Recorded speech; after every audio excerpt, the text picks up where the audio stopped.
საქალაქო სასამართლოდან ცოტა ხნის წინ ცნობილი გახდა, რომ ხვალ ნიკამელიას პროცესი გაიმართება და ამ სხდომას გაუძღვება ის მოსამართლე ირაკლი შვანგირაძე, რომელმაც ციხეში გაუშვა თქვენი პარტიის ერთ-ერთი ლიდერი ზურაბ გირჩი ჯაფარიძე. როგორია მოლოდინები ხვალ დააკავებენ ნიკამელიას დიდი ალბათობით, თუმცა ის არ აპირებს სხდომაზე მისვლას, როგორც ცნობილია. კი.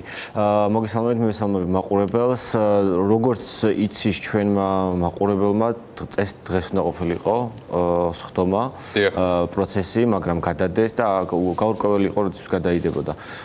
თუმცა როგორც ჩანს, ივანიშვილის რუსული რეჟიმი არ იძინებს, არ სურს შეაჩეროს ის პროცესი, რაც დაიწყო და ამიტომ დაჩქარებულად ცდილობენ ნიკამელიას გაუშვენ ციხეში. ცხადია, ნიკაც მან გააკეთა ამაზე განაცხადების არ მივა სასამართლოში და ზოგადად სასამართლოს არც უწოდებთ ამას, ეს აღარ არის სასამართლო, საქართველოს აღარ აქვს არჩევნები, აღარ აქვს სასამართლო, ანუ აღარ ფუნქცია შეიძლება სახელი ქვია, მაგრამ ანუ შინაარსით ის არ არის სასამართლო და არც არჩევნები არ ტარდება. არ მივამელია სასამართლოში, თუმცა სამართალდამცავებს მოუწევთ მისი დაპატიმრება იმ ტერიტორიაზე, სადაც იქნება. კი ბატონო, ეს ნიკასთვის ალბათ მეორე ამბავი არის, მეორეჯერ მეორდება ისტორია მისთვის, თუმცა ეს არის სწორი პოლიტიკა. მე ვფიქრობ, რომ სწორედ აი ასეთი შეუდრეკელი თანმიმდევრული და პრინციპული პოლიტიკით შეგვიძლია მხოლოდ ივანიშვილის რეჟიმს და მათ მხარდამჭერებს ვაჩვენოთ ჩვენი ძალა. ძალა არ არის მხოლოდ ფულში, ძალა არის მორალური პასუხისგებლობა და ძალა არის ასევე სიმართლისკენ დგომა და ეს არის სწორედ ის გზა, რომელიც აირჩიეთ ჩვენმა კოალიციამ და ჩვენმა კოალიციის ლიდერებმა. არის რთული მათთვის, არის რთული პარტიისთვის, მაგრამ არის სწორი, იმიტომ რომ ჩვენ შეგვიძლია მხოლოდ მორალური უპირატესობით მოვუგოთ რუსულ რეჟიმს. სხვა არჩევანი ჩვენ არ გვაქვს. თუმცა რაკიღა საუბრობთ, რომ უნდა იყოთ პრინციპულები და რომ ეს არის თქვენი მხრიდან სწორი ნაბიჯი, არსებობს კითხვა, რომელიც უკავშირდება აი თქვენს კოალიციას, გავიგეთ ერთი დაკავებული ლიდერი, თუმცა ამ შემთხვევაში 4-დან 3-ს ემუქრება ხელბორკილების დადება. ეს რისკები რამდენად გაქვთ აწონდაწონელი, როგორ ფიქრობთ, თუ კი იქნება საჭიროება განსაკუთრებით იმისა, რომ პოლიტიკური პარტიების ლიდერები იყვნენ გარეთ, აი რატომ უნდა იყვნენ ისინი ახლა ციხეში, ეს რაღაცნაირად მსხვერპლ შეწირვას გავს შეწირვა არ არის, როგორც თქვი, ეს არის მორალური პასუხისგებლობა ხალხის წინაშე, მორალური პასუხისგებლობა თავად პარტიის წინაშე და ქვეყნის წინაშე, რომელიც აიღო ამ კოალიციამ თავის დროზე, როცა კოალიცია გახდა. ყველა ლიდერი, ვინც ჩვენს კოალიციაში არის, ამ ბრძოლაში გუშინ და გუშინ წინ არ ყოფილა. ნიკა მელიათი დაწყებული, ნიკა გვარამიათი და ზურად დამთავრებული დიდი ხანი ამ ბრძოლაში არიან. ნიკა გვარამიას ბევრჯერ ჰქონდა იმის შანსი ციხიდან რომ გამოვიდა, წასულიყო ამ ქვეყნიდან და ჰქონდა უკეთესი ცხოვრება. როგორც ერთ-ერთი დიდი კოალიცია რას იგებთ ამით? ან ჩვენ არა ქვეყანა იგებს ამით.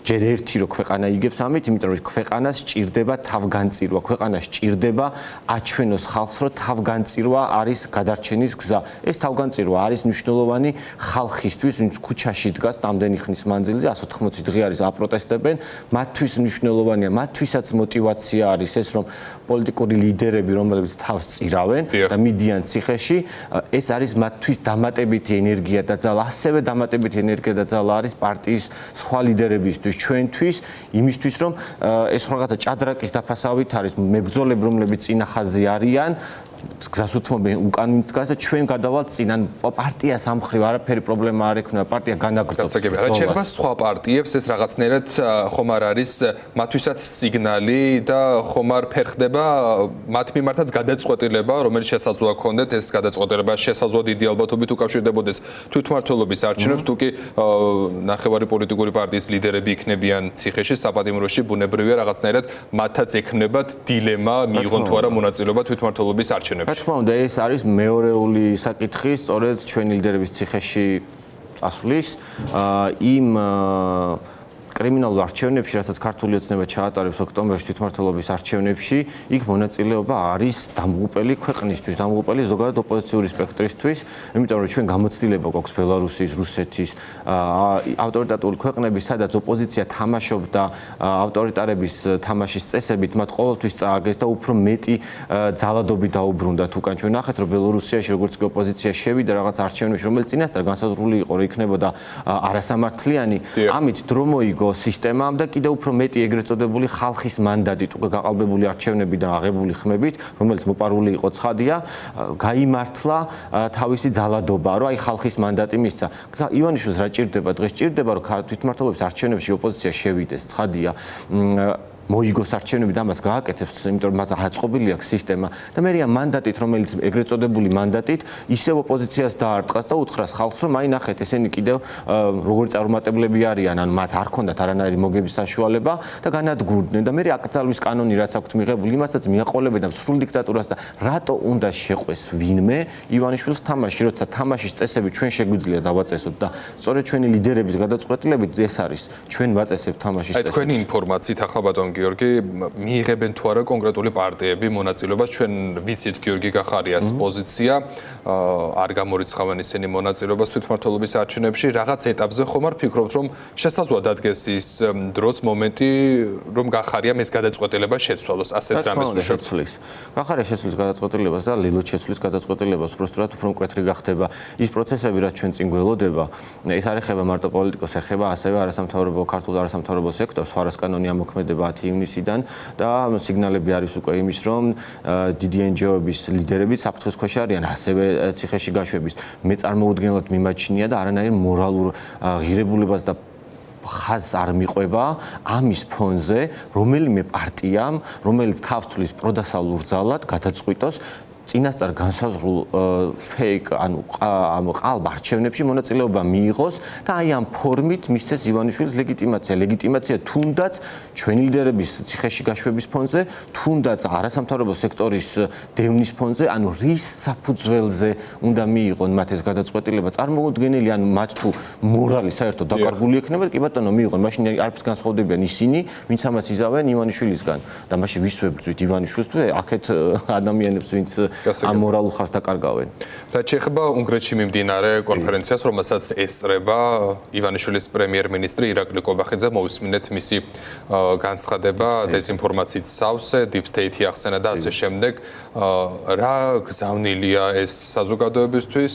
მე ვახსენე AfD-ს ლიდერი, რომელიც ესწრება ამავე სხდომას, რომელიც არის რაღაცნაირად რბილად რომ თქვათ რუსეთთან არის დაახლოებული რა გზავნილია ირაკლი კობახიძის ჩასვლა უკვე მე-6-ე არჩევნების შემდეგ უნგრეთში ირაკლი კობახიძე უფრო მეტად შეხვდა ორბანს ვიდრე საკუთარ მოსახლეობას ქუჩაში არ დადის ეშინია მაგრამ ხდება ორბანს და ხდება რუსეთისთვის ლოიალურ პოლიტიკურ ფიგურებს სასაცილო იყო ზოგადად ის კადრები რაც იქ ვიხილეთ ერთგვარ რაღაცა კომუნისტური თითქოს ღირებულებებზე ლაპარაკობენ თითქოს ოჯახის უფლებებზე ლაპარაკობენ, მაგრამ ამ ყველაფერს ეწინააღმდეგებიან თავისი შინაარსით, განსაკუთრებით კობახიძე, რომელიც აქ ოჯახებს ანგრევს, პოლიტიკის ციხეში უშვებს პოლიტპატიმრები, მათ მშობლის, მათ ოჯახის წევრებს დასდევს და იქიდან იმ ტრიბუნიდან გველაპარაკება ჩვენ რაღაცა ოჯახის ერთგულებაზე და გველაპარაკება ევროპულ ღირებულებებზე. რა ღირებულებებია, რაზე საუბრობს საერთოდ სასაცილოა მისი იქ ჩასვლა. უბრალოდ მათ ჭირდებათ ლეგიტიმაცია, მათ ამომრჩეველს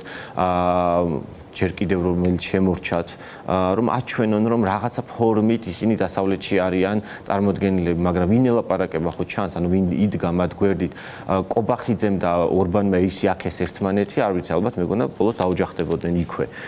წარმოუდგენელი არის, რასაც ისაკეთებს, მაგრამ ვის ჯერა მისი უკვე აღარავის სასაცილო ფიგურად გადაიქცა თავად. აი მაკეტი არის რაღაცა ფიგურის, რომელსაც თავად არაფერის გადაწყვეტა არ შეუძლია. ხო თვითონ იღებს დირექტივას ბიძინასგან, ბიძინა იღებს რუსეთისგან დირექტივას, ან რაღაცა ესეთ ამ მოძრაობაში არიან, მაგრამ დასავლეთი მათ არ აღიარებს არც ერთ დონეზე, არც ამერიკა არ აღიარებს. საელჩომ გააკეთა განცხადება და ღიად გამოჩნდა, რომ ივანიშვილი აქ თავარი და კობახიძე არავინ არ არის, საერთოდ არავინ არ არის. და ორბანთან ახლა 6-ჯერ ჩავა თუ 7-ჯერ თუ 8-ჯერ, მაინც კობახიძე ივანიშვილი და მისი საპასუხო წერილიც ახსენეთ რეალურად ახლა რა ვითარება ორ ქვეყანას შორის ურთიერთობების თვალსაზრისით რა პროცესებს უნდა ველოდოთ თქვენი აზრით აი პროცესების აი ამ ვითარებაში ყოფნა აი ასე რომ არ განვითარდეს პროცესები ივანიშვილისთვის ძიმედ მას აწყობს ასეთი ტიპის ვითარება ივანიშვილისთვის ძიმედ განვითარდება ვინაიდან მეგობარი აქტი არის პროცესში მეგობარი აქტი აუცილებლად დასრულდება ისე როგორც უნდა დასრულდეს ივანიშვილმა თავისივე წერილით ღიად განაცხადა რომ მას ფულის იქით არაფერი არ ადარდებს და შანტაჟის ენა სწორედ მაგას გულისხმობდა რომ ივანიშვილს თხოვენ დაუბრუნდეს დემოკრატიულ გზას არა კობახიძეს ივანიშვილს რომელსაც ქვეყანა რუსეთისკენ წაიყვანა და და ივანიშვილს არ უნდა ამას საუბარი, მას უნდა მხოლოდ ფულზე, თავის ფულს პრობლემა არ შეექმნას და ქვეყანა დატოვოს ავტორიტარიზმში. ანუ ეს არის მისი ამოცანა. ამიტომ არ ხვდება, იმიტომ რომ მას ვერ მიიღებს ამერიკისგან. ამერიკას ღიად აქვს გადაწყვეტილი, ეს ხო ჩანდა იმ მეგობარი აქტის 359 კონგრესმენში ვინც ხმა მისცა, ჩანს ამერიკის ხაზი, ასევე ჩანს საგარეო საელჩოს განცხადებაში, ხო საერთოდ ის რაღაცა მიულოცვა. თუმცა ბიზნე ივანიშვილის საკუთარ საპასუხო წერილში წერს, რომ მას სურს ურთიერთობების გადატვირთვა, ასე პირდაპირ არ ამბობს, რომ აი თქვენთან ურთიერთობა არ მინდა, კარგად იყავით ნახვამდის ასე შემდეგ.